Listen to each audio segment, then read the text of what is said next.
Good morning students. હવે આપણું diploma same 3ની અંદર સિવિલ અને મિકેનિકલ બ્રાન્ચ માટે જે આપણો પાંચમું SM જે સબ્જેક્ટ ચાલતો હતો, બરાબર છે. બરાબર, સ્ટ્રેન્થ ઓફ મટીરિયલ જે આપણે મિકેનિકલ માટે કહીએ છીએ અને સ્ટ્રક્ચરલ મિકેનિક્સ મતલબ કે આપણે સિવિલ માટે જે કહીએ છીએ, એમાં પાંચમું ચેપ્ટર આજે આપણે સ્ટાર્ટ કરીએ છીએ. આપણે આગળ 2-3 ચેપ્ટર પતાવ્યા હતા, બરાબર. લાસ્ટમાં મોમેન્ટ ઓફ ઇનર્શિયાવાળું ચેપ્ટર કમ્પ્લીટ કરેલું હતું, બરાબર છે. આજે આપણે પાંચમું ચેપ્ટર સ્ટાર્ટ કરીએ છીએ, બેન્ડિંગ સ્ટ્રેસ ઇન બીમ. બરાબર, બેન્ડિંગ સ્ટ્રેસ ઇન બીમ. યાદ રાખજો સ્ટુડન્ટ્સ કે આ ચેપ્ટર બહુ જ ઇમ્પોર્ટન્ટ છે, બરાબર છે. હું આના અંદર એકદમ ઇઝી છે. બેન્ડિંગ સ્ટ્રેસ ઇન બીમની વાત કરીએ તો આની અંદર આપણે હમણાં દાખલાની જ સિમ્પલ વાત કરીએ છીએ કે બેન્ડિંગ સ્ટ્રેસનો પહેલાં તો મતલબ શું, તો કે ભાઈ કોઈ પણ સબસ્ટન્સ છે, તે સબસ્ટન્સની ઉપર જ્યારે તમે લોડ લગાડો છો ત્યારે તે આ રીતનું બેન્ડ થાય છે, બરાબર છે. તો આ જગ્યાએ બેન્ડ થયો તો આ જગ્યાએ સ્ટ્રેસ પ્રોડ્યુસ થાય અને એને કહેવામાં આવે છે બેન્ડિંગ સ્ટ્રેસ, બરાબર. કયો સ્ટ્રેસ કહેવાશે? બેન્ડિંગ સ્ટ્રેસ કહેવાશે, બરાબર. આ બેન્ડિંગ સ્ટ્રેસ માટે એનું એક ફોર્મ્યુલા છે, બરાબર છે. એ ફોર્મ્યુલા જે છે એ ફોર્મ્યુલા આપણું છે, એ ખાસ ધ્યાન રાખજો.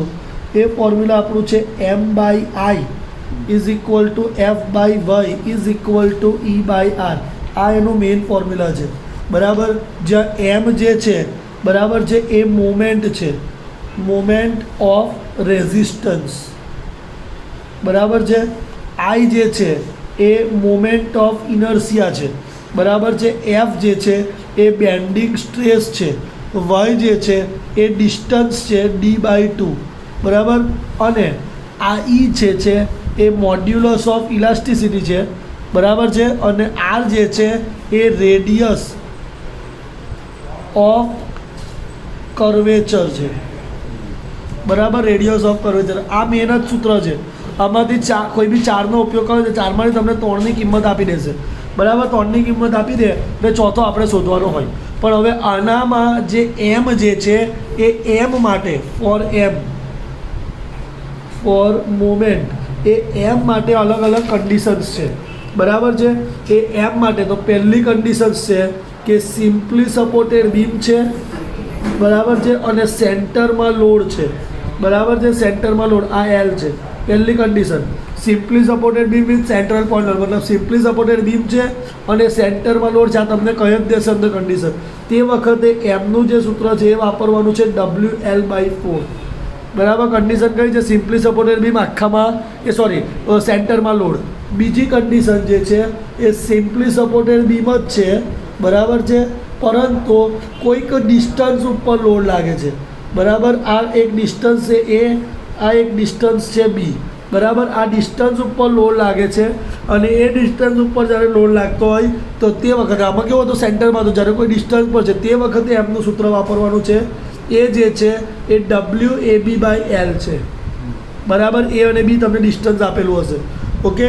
ત્યાર પછી ત્રીજી કન્ડિશન છે એ છે પાછી સિમ્પલી સપોર્ટેડ બીમ જ છે, પરંતુ એમાં આખામાં UDL છે. UDLનો મતલબ થશે યુનિફોર્મલી ડિસ્ટ્રીબ્યુટેડ લોડ, બરાબર છે. તો આ કન્ડિશન હોય ત્યારે એમનું સૂત્ર જે છે એ WL/8 થશે, બરાબર છે. ચોથી આ 3 કન્ડિશન સિમ્પલી સપોર્ટેડ બીમ માટે હતી. ચોથી કન્ડિશન જે છે એ પાછી કેન્ટિલીવર બીમ માટે છે, બરાબર. આમાં W આપેલા છે, ઓકે.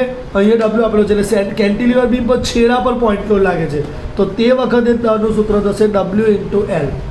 ને પાંચમી કન્ડિશન છે એ છે કેન્ટિલીવર બીમ અને આખામાં UDL લાગશે, બરાબર છે. તો આ જ્યારે હોય તે વખતે એમનું સૂત્ર જે છે એ WL/2 થશે. તો આટલી 5 કન્ડિશન છે. પહેલી સિમ્પલી સપોર્ટેડ બીમ, સેન્ટરમાં લોડ. સિમ્પલી સપોર્ટેડ બીમ કોઈ છેડા પર આવું કે અમુક ડિસ્ટન્સ પર લોડ. સિમ્પલી સપોર્ટેડ આખામાં UDL. કેન્ટિલીવર બીમ છેડા પર લોડ અને કેન્ટિલીવર બીમ આખામાં UDL. તો આ 5 કન્ડિશન છે. I અને એ બધું તો આપણે આગળથી જ શોધવાનું છે. મેઇન સૂત્ર તમારું આ છે, બરાબર. M/I is equal two F/Y is equal two E/R. આમાં M માટેની આ કન્ડિશન છે, તમને કહી જ દેશે અંદર, બરાબર છે. આની પછી તમારે એક ડાયાગ્રામ દોરવાનો હશે અને એ ડાયાગ્રામ તમારો જે છે એને આપણે કહીશું સ્ટ્રેસ ટુ સ્ટ્રેન ડાયાગ્રામ, બરાબર છે. એ ડાયાગ્રામ આપણે જે દોરવાનો હશે એ ડાયાગ્રામ ઓલવેઝ તમારો આ રીતે આવશે, બરાબર. આમ દોરીશું, બરાબર. આ જે છે એને આપણે ન્યુટ્રલ એક્સિસ કહીશું, બરાબર. અહીંથી એક આમ જશે અને અહીંથી એક આમ જશે ને આ બંનેને આપણે આમ જોડવાનું હશે, બરાબર, નીચે ટેન્શન આવશે, ઉપર કોમ્પ્રેશન આવશે, મતલબ નીચે પોઝિટિવ સ્ટ્રેસ આવશે સિગ્મા ટી ને ઉપર નેગેટિવ આવશે સિગ્મા એસ. બરાબર, આ વચ્ચે જે છે એ આપણી એક્સિસ આવશે, ન્યુટ્રલ એક્સિસ. બરાબર છે, આટલું યાદ રાખવાનું છે. તો આ ડાયાગ્રામ આપણે દોરવાનો હશે. બરાબર છે, આટલું યાદ રાખવાનું છે. તો હવે આનો પહેલો દાખલા તરફ જઈએ. બરાબર, તો પહેલો દાખલો આપણને શું કહે છે, એકદમ ધ્યાનથી જોજો.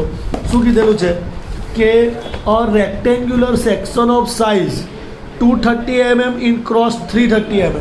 બરાબર, હવે આપણે દાખલાની શરૂઆત કરીએ છીએ. આમાં આવું આપ્યું, એનો મતલબ કે પહેલું છે બી અને બીજું છે ડી.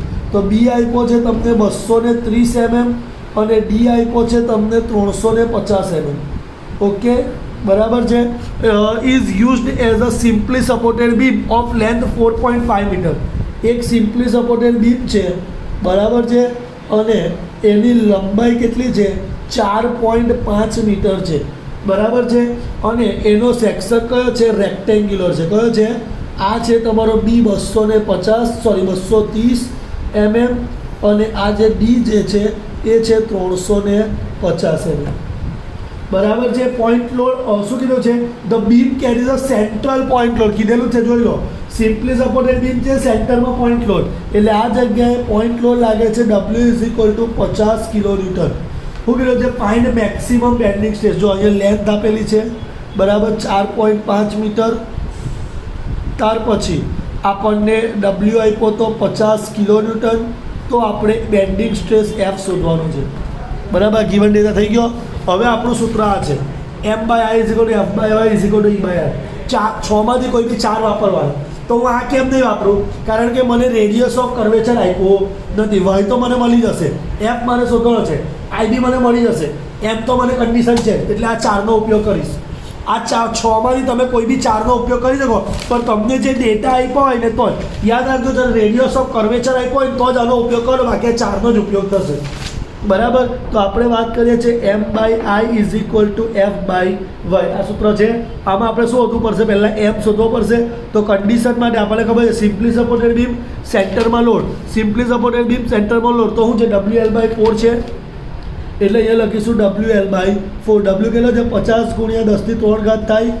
લેન્થ આવી છે 4.5 એટલે 4500 mm થાય. બરાબર છે, આયરો થશે 4.5 મીટર એટલે 4.5 ગુણ્યા આપણે કેટલા કરીશું, 1000 એટલે 4500 થશે ને. બરાબર છે, છેદમાં 4 કરી દઈશું. બરાબર છે, એટલે આપણને કંઈક જવાબ મળશે. એનો આપણે કેલ્સીમાં જોઈ લઈએ. તો જો પહેલાં તો 4.5 ઇન્ટુ 1000 કરીએ એટલે 4500 ગુણ્યા 50 ઇન્ટુ 10⁻³ બરાબર છે, ડિવાઈડ બાય 4. બરાબર, આન્સર આવે છે કંઈક 56.25 ગુણ્યા 10⁶. બરાબર છે, ન્યૂટન ઇન્ટુ mm. બરાબર, આ આપણને શું મળે છે, એમ મળે છે. બરાબર, મળી ગયો એમ, મળી ગયો. હવે શું શોધવાનો રહ્યો, એમ આવી ગયો. હવે આ એફ શોધવાનો છે, આઈ અને વાય શોધવાનો રહ્યો. તો આઈ કયો સેક્શન છે, રેક્ટેન્ગ્યુલર. તો રેક્ટેન્ગ્યુલર હોય તો સૂત્ર કયું છે, BD3/12 છે. બી આપણો કેટલો છે, 230. ડી કેટલો છે, 350 છેદમાં 12. બરાબર, 230 ગુણ્યા 350 ભાગ્યા 12. આન્સર આવે છે 821.77 ગુણ્યા 10⁶ mm⁴. આ આપણો આઈ થઈ ગયો, મળી ગયો આઈ. હવે ત્રીજું શું શોધવાનો રહ્યો, વાય. તો વાયનું સૂત્ર શું છે, D/. તો આમાં ડી કયો છે, 350. એટલે 350 ભાગ્યા 2 કરો એટલે 175 mm. આ આપણો વાય મળી ગયો. બરાબર, હવે સીધી સૂત્રમાં કિંમત આપણે શું શોધવાનો છે, એફ. એટલે શું થશે, M/I into y is equal to f થઈ જાય.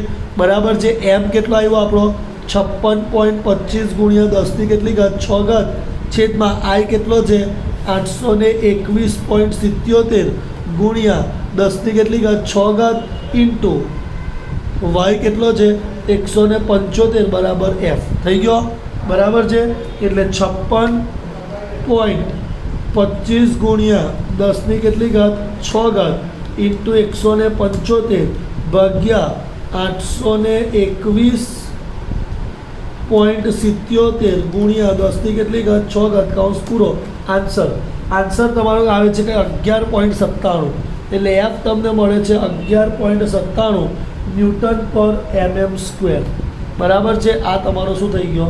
આ એફ, આ તમારો ફાઇનલ જવાબ, બરાબર. ફરીથી એકવાર કહી દઉં છું કે આની અંદર કશું જ નવું નથી, દાખલો કંઈ જ બદલાય નહીં, ખાલી આ કન્ડિશનો બદલાશે, બરાબર છે. હવે આનો આપણે ડાયાગ્રામ દોરવો હોય તો ડાયાગ્રામમાં કશું જ નથી, બરાબર. આને ખાલી આમ દોરી દેવાનું, પેલા જેવું જ દોરી દીધું, બરાબર થઈ ગયો. હવે અહીંયા આપણે શું મૂકીશું? FT કેટલો? 11.97 ન્યૂટન પર mm સ્ક્વેર. અહીં હું લખીશું FC કેટલો? 11.97 ન્યૂટન પર mm સ્ક્વેર. અને વચ્ચે શું પાડીશું?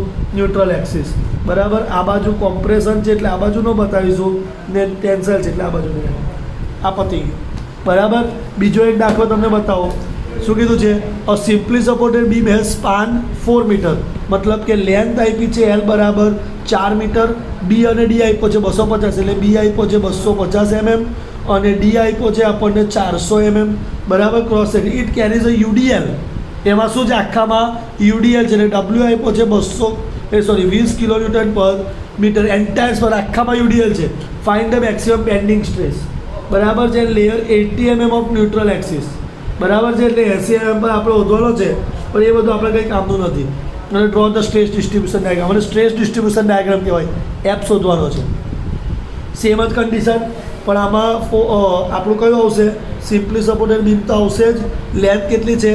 4 મીટર, એટલે આપણે 4 મીટર બતાવીએ. આમાં આખામાં UDL કીધો છે એટલે આખામાં હું બતાવી દઈએ. અને કેટલું? W ઇઝ ઇક્વલ ટુ કેટલા છે આપણા?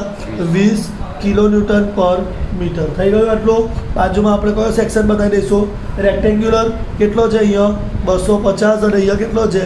400, બરાબર. થઈ ગયું આટલું? થઈ ગયું? પતી ગયું આટલું? ચાલો તો હવે સ્ટાર્ટ શું કરીશું આપણે? ફોર્મ્યુલા કયું છે? M/I is equal two F/y, બરાબર છે. આટલું થઈ ગયું. તો આપણને આના માટે શેની જરૂર પડશે? M. તો આ સેન્ટ્રલમાં આખામાં UDL છે, તો આખામાં UDL હોય તો કયું છે? WL²/8. તો WL²/8 મૂકી દીધો, બરાબર. એના ઉપરથી મળી જશે I માટે ફોર્મ્યુલા કયું છે? BD³/12 અને Y માટે ફોર્મ્યુલા કયું છે? D/2. D કેટલો છે? 400 ભાગ્યા 2. બધી કિંમતો અહીંયા મૂકીશું, એટલે માટે F ઇઝ ઇક્વલ ટુ શું થઈ જશે? M/I into Y. સીધી કિંમત મૂકો, આપણને અહીંયા શું મળી જશે? F. આટલા ન્યૂટન પર mm સ્ક્વેર. અને અહીંયાનો ડાયાગ્રામ ડ્રો કરી દઈશું, બરાબર. સ્ટુડન્ટ્સ, આટલું કમ્પ્લીટ કરવાનું છે. હવે આના તમે કોઈ પણ દાખલા ગણી કાઢો, આ ચેપ્ટરનો કોઈ પણ દાખલો, બરાબર છે, ગણી કાઢજો. આમાં બીજું કંઈ જ નવું નથી, બરાબર છે. કંઈ જ નવું નહીં, ખાલી કદાચ આ રેક્ટેન્ગ્યુલર સેક્શનની જગ્યાએ અહીંયા હોલો આવી શકે, બરાબર. આ રીતનું આવી શકે તો આવશે કયું? π/64 d⁻4 - d⁻4. એકલું સર્કલ આવે તો ફોર્મ્યુલા છે π/64 d⁻4. આ આપણે આગળ ભણી ગયા છે. આ કદાચ આવી શકે, બાકી કશું આવે નહીં નવું, બરાબર છે સ્ટુડન્ટ્સ? Okay, thank you.